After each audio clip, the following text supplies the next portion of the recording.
어서 오세요.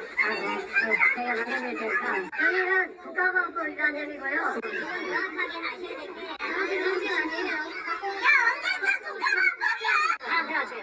다 나가요, 빨리. 먼저 나가라고. 저희가 협조해 주시면 꼭 필요한 인원만 들어가서 그 자리만 수색하고 압수하고 신속하게 나갈게요. 그 수련 이동이 몇 분을 말씀 나누실 때 저희가 딱 5명만 일단 들어가서 꼭 자리만 확인하고 있을게요.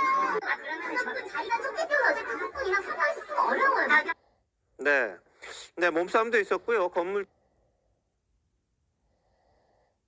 주변에 뭐 에어 매트리스 깔리기도 했다고 합니다. 조합원들은 뭐 윤석열의 X냐 뭐 이런 말까지 했다고 그러는데 어떻게 보셨어요?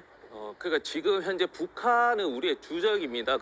지금 전쟁이 끝난 게 아니고 휴전입니다. 휴전. 근데 이 간첩, 이 활동 자체는 굉장히 어떻게 보면 국가에 대해서 안위에 치명적인 상황을 일으킬 수 있기 때문에 발본색원에서 계속 수사를 해야 됩니다. 그런데 민주노총을 수사하면 안 되는 것이죠. 민주노총 가입 조합원이 대략 100만 명인데 그 100만 명 중에 4명입니다. 4명. 근데 그게 연결된 것도 아니거든요. 지금 그래서 경찰이라든지 검찰이 이렇게 정치적인 행위라고 의심받는 지점이 이 대목이고 민주노총에서도 저렇게 주장하는 것이 이런 부분입니다. 그러면 논리적으로 말씀드리면 그 조합원의 집을 압수수색 먼저 하고 여러 가지 상황을 대야 되는 것인데 계속 말씀을 하지만 대장동 관련해서 50억 클럽 박영수 특검 받았잖아요. 박영수 특검 딸 대장동 그 범죄자들부터 10억 계속 무상으로 대여 있지 않습니까? 그러면 박영수 특검 집도 압수수색도 하고 박영수 특검이 있으면은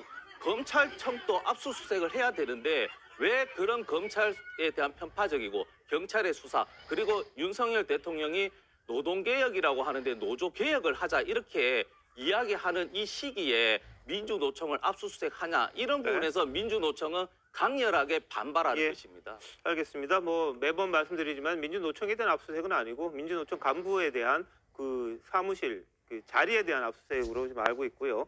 집도 압수수색했다는 이야기는 있습니다. 어떻게 보십니까? 그 민주노총 간부가 간첩단 활동을 했다. 네. 라는 게 이제 팩트로 발견이 되면요. 수사기관은 그게 국정원이든 뭐 누구든 수사를 할 수밖에 없는 상황이고요. 그게 민주노총 간부니까 생각을 해보십시오.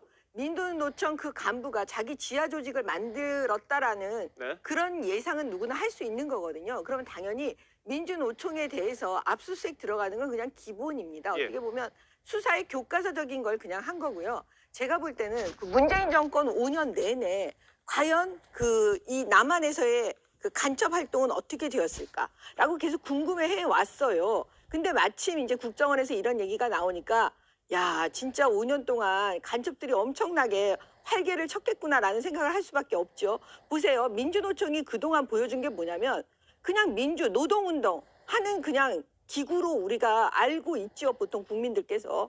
근데 갑자기 이 사람들이 계속 그 주한미군을 철수해라. 그다음에 한미 군사훈련 중단해라. 뭐 이런 얘기를 계속 해왔습니다. 왜 저런 얘기를 했을까? 결과적으로 간첩 활동을 계속 그 안에서 누군가가 하고 있었구나라고 생각할 수밖에 없었던 거죠. 근데 문재인 정권은 과연 그럼 어떻게 대처를 했는가?